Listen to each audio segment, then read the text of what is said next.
Olá pessoal, Tony Rodrigues, Além da Notícia. Esse aqui é o Ivan Baron. Ele é uma pessoa com deficiência e ficou conhecido por, no dia 1º de janeiro de 2023, subir a rampa do Palácio do Planalto com o suposto presidente Lula. Ele e uma série de outras figuras icônicas, índios, que representam os índios, pessoas representando os afrodescendentes.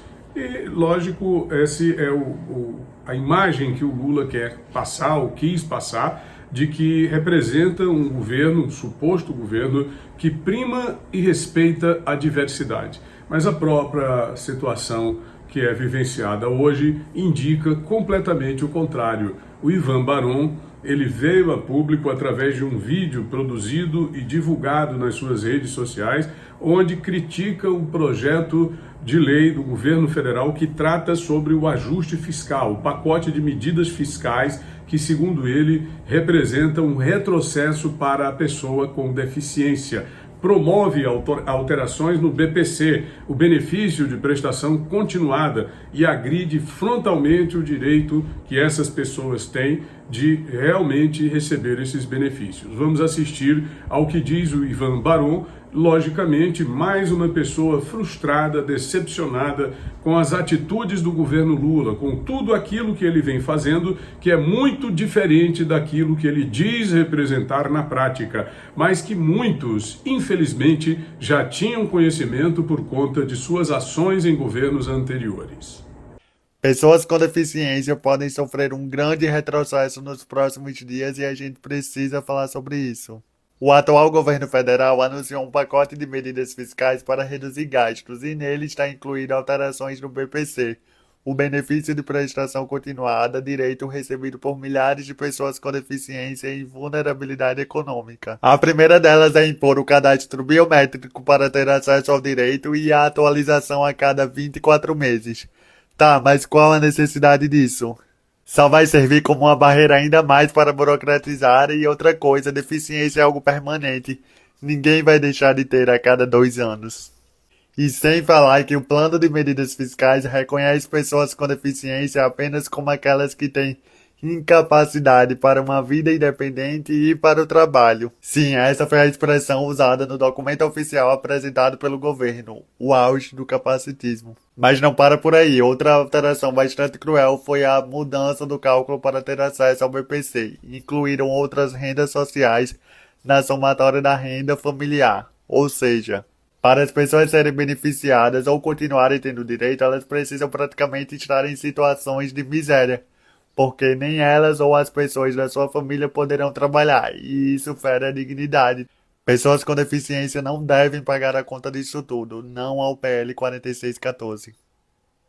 Se antes ele não havia adotado, pessoal, medidas tão draconianas, medidas tão agressivas, medidas que realmente atentam contra a dignidade da pessoa humana e especificamente da pessoa com deficiência, mas ele tinha adotado desvios de conduta, desvios de recursos que terminaram por impactar na vida do brasileiro, segundo o Ministério Público Federal e a própria Justiça Federal, que o condenou em 3 instâncias. Depois vem aquela novelinha que ele foi retirado pelo Supremo Tribunal Federal e colocado para ser o suposto presidente da República. Mas tudo isso que nós estamos assistindo agora no Brasil, nesse momento no Brasil, nós já passamos por isso, e não foi apenas uma vez.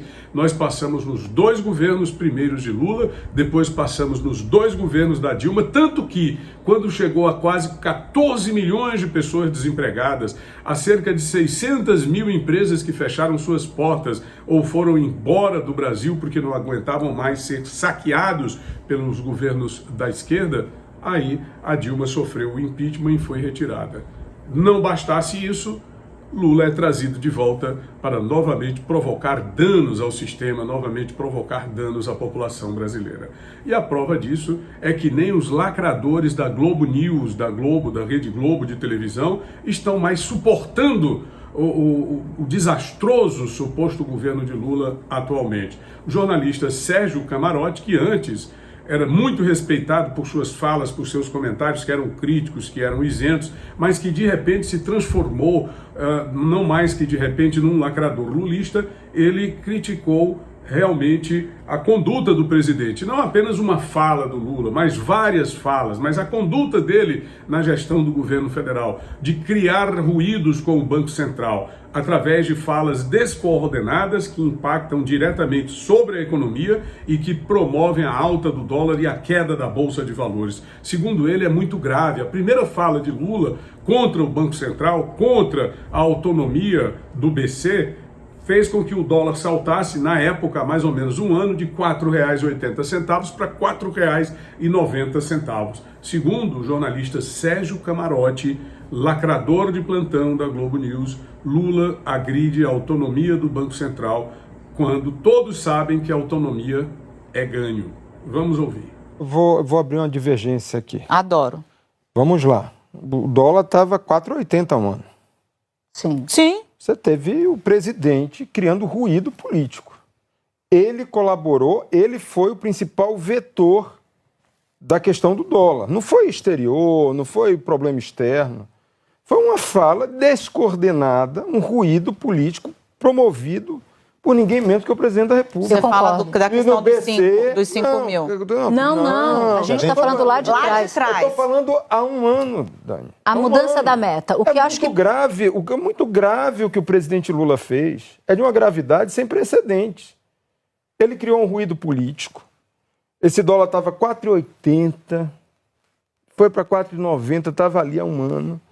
Aí ele começa a dar paulada no Banco Central, questionando a autonomia. A autonomia é um ganho do ponto de vista de institucionalização do país. Eu finalizo esse vídeo com uma palavrinha sobre a prisão do general de 4 estrelas Braga Neto. Toda a caserna permanece em silêncio sobre essa prisão. A prisão de Braga Neto é legal? É um questionamento que muitas pessoas estão fazendo e que alguns elementos do espectro político de Braga Neto, hoje ele foi candidato a vice-presidente o Jair Bolsonaro, o próprio ex-presidente já se manifestou criticando a prisão de Braga Neto, mas a grande verdade é que a caserna, que os generais silenciam diante disso, colocam as Forças Armadas realmente numa situação de submissão perante o atual terror que se pratica nesse país contra a legalidade, contra o que nós chamamos de ordenamento jurídico institucional. Ele foi preso, segundo as notícias que circulam, por conta do inquérito do golpe. Aí eu pergunto, que golpe? Onde e quando ocorreu um golpe aqui no Brasil? Agora, recentemente, como eles insistem em dizer, nos últimos 2 anos, depois que essa lástima presidencial retornou ao poder.